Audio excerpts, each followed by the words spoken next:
Are you looking to create a unique and artistic space in your home? Look no further than the Japanese philosophy of Wabi Sabi interior design. Embrace natural elements, non-uniformity, and asymmetry to create a space that is beautiful, balanced, and calming. Tune in to learn about the secret of Wabi Sabi interior design for creating a truly one-of-a-kind home. Welcome back to the Paint People, everyone, where we talk about all things painting and decorating. Today's a special episode because we're going to look at Wabi Sabi interior design and just go into the history of it, some examples of it, and I'll also end off with some paint colors that I think exemplify it to me. Because being the Paint People, we gotta talk about paint colors at least a little bit too. And if we're talking about paint, we gotta talk about our good friends over at Mighty Boards who are sponsoring today's video. They make some of the best tester boards on the market.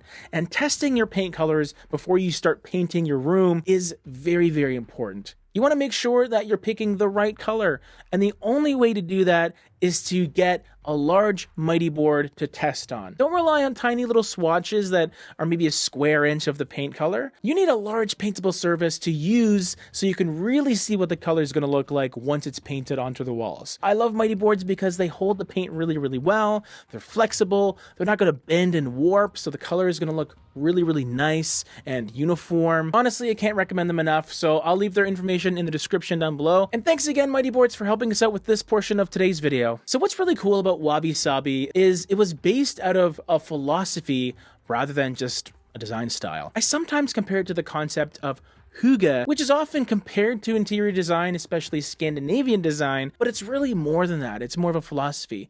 And so is Wabi Sabi. It celebrates the beauty of imperfection. And when it comes to interior design, this really translates to creating unique and artistic spaces that embrace natural elements and non-uniformity. Because in nature, nothing is perfect. So why try and be perfect in your home as well? Wabi Sabi design is all about balance, but also functionality and simplicity while still being aesthetically pleasing. And what's fascinating about it is it sort of came into prominence as the antithesis to the more ornamental approach to design that existed at the time.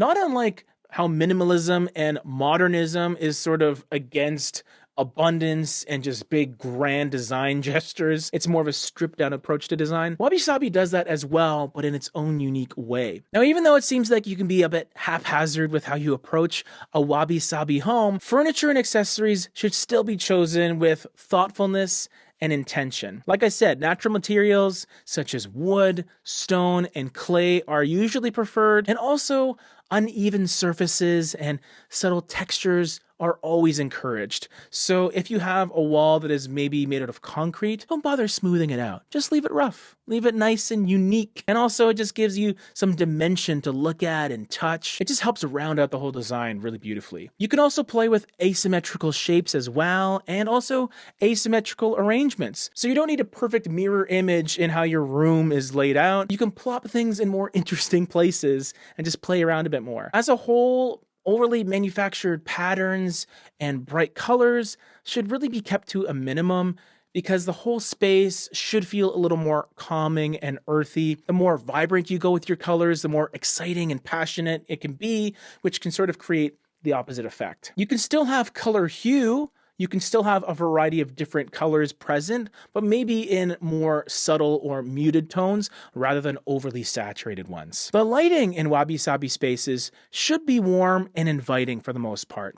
Natural light is preferred, but it's not always available, right? So you can choose some light fixtures with a soft glow. You can also incorporate plants and greenery as well, which can also help create that sense of serenity and peace. I think the overall goal of Wabi Sabi interior design is to create a space that is both inviting and calming. It should be a space that is both comfortable as well as uplifting and inspirational. It should be reflective of the individual's unique style and taste, and that is why you see quite a wide variety of Wabi Sabi spaces. It doesn't seem like you can really have a carbon copy just by definition, because it's all about imperfection and feeling unique and one of a kind. When it comes to decorating a Wabi Sabi space, it is important to remember that less is more. Keep decorations to a minimum and focus on creating visual interest through textures and shape rather than abundance. Small details can also make a huge impact, so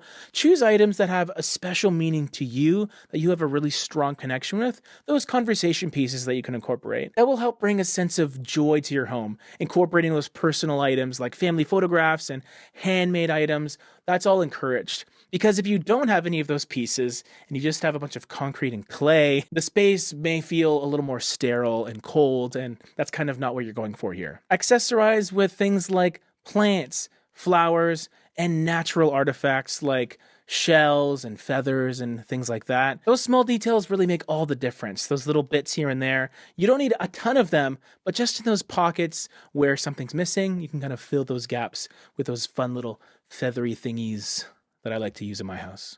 A great way to achieve this all practically, like some actual advice to put this all together, is just go with woods, stone, even some textiles that are a little more simplified. For example, you can add a wooden bowl to a coffee table. That's a great start. Or a nice woven basket against the wall. Incorporate natural fabrics like linen and cotton. And you can also add in some soft accent colors to really bring in warmth and avoid a completely grayscale look. When it comes to me and my thoughts on Wabi Sabi, I love it as a design style. It does reflect what I enjoy, which is tied to nature. I enjoy injecting Wabi Sabi elements into my space rather than just fully going all in with it.